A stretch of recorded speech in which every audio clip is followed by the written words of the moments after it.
Today we are reviewing The Dark Knight Tattoo Machine by OG Produce. This is a fairly new tattoo company. I haven't heard of them up until when they reached out to me, but they were generous enough to send me some of their products to review.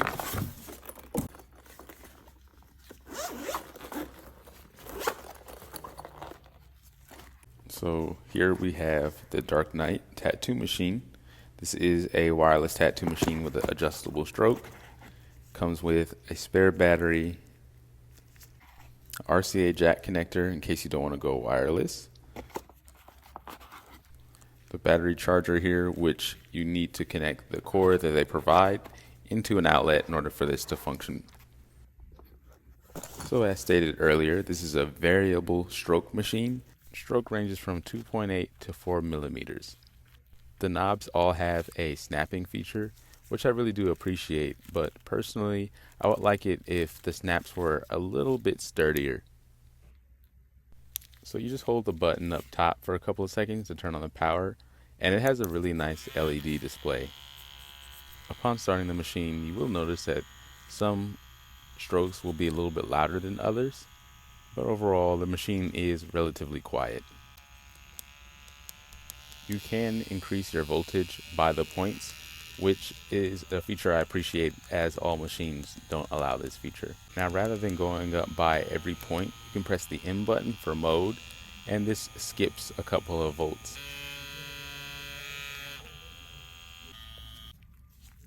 The other thing I found problematic about this is that when you unscrew the grip to the machine, you revealed this area where there is a lot of grease, and I don't know that that's a requirement by designing the machine, but I could see that being problematic in the future, as I'd like to spray my machine down with Cavicide or Maticide to disinfect it.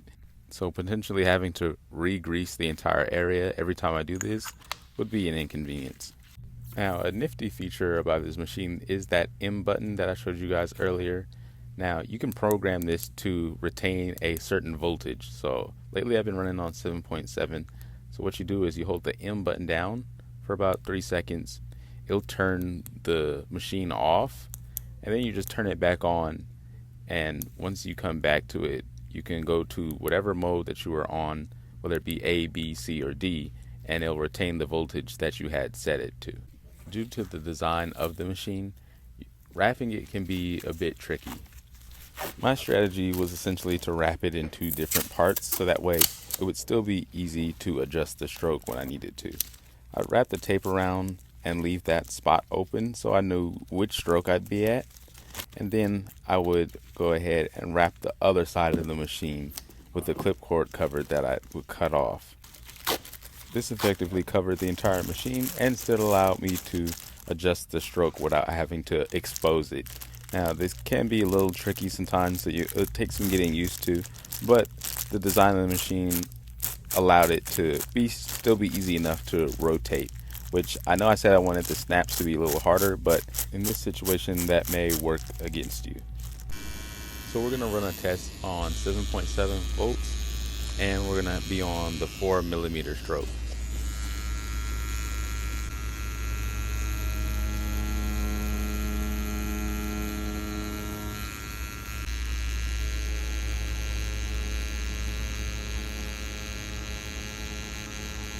So first impressions with the machine at 4 millimeter stroke. Personally, I didn't like it.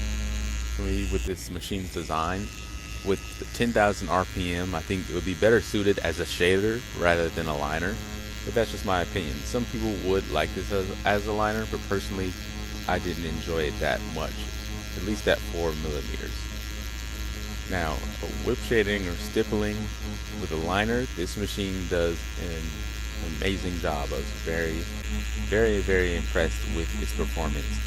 Very smooth, very consistent, and gives a lot of feedback. There are some machines that just feel really dull and lifeless when you're tattooing with them, but this one didn't. I felt a lot of response from the machine when I was using it.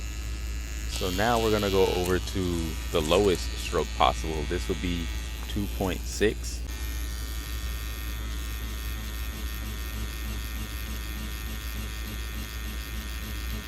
And immediately you can hear the difference. I wish you guys could feel the difference. This felt amazing at the 2.8 millimeter stroke. I was just enjoying myself a lot when I was at this. Again, this is probably personal bias because I like machines with lower strokes rather than higher, but this machine really shined in the lower stroke range. I'd say 3.5 to the 2.6 millimeter stroke was where it felt the best. You really do feel the big difference between each stroke length. I know that doesn't seem like a lot of a difference when you're measuring millimeters, but trust me guys, it makes all the difference. This had a whole lot less punch when it did so, but since this had a high RPM, I like to run this machine at a higher voltage to make up for it, and I think that's where this machine has its sweet spot at. So here I'm still at 7.7 volts and I'm on the 2.6 millimeter stroke. I like pulling lines a lot better with this stroke. It just felt more natural to the machine. When I was on the higher one, I just didn't really like how it felt. I did have one of my fellow artists try out the machine, and he said actually that he liked it better at the 4 millimeter stroke. So everyone's opinion is different, but still overall this machine's performance is quite excellent. Now we're using a 7 mag, and we're just going to try and do some soft shading here. We're still on 2.6 millimeters and 7.7 volts, and I love how this felt with the mag. It produced a very smooth, very consistent shading. So if you like to do soft black and gray shading, this would be a very ideal machine for you. If you're thinking about doing mostly American traditional or a lot of really bold solid lines, I'm not sure if this will be a good fit.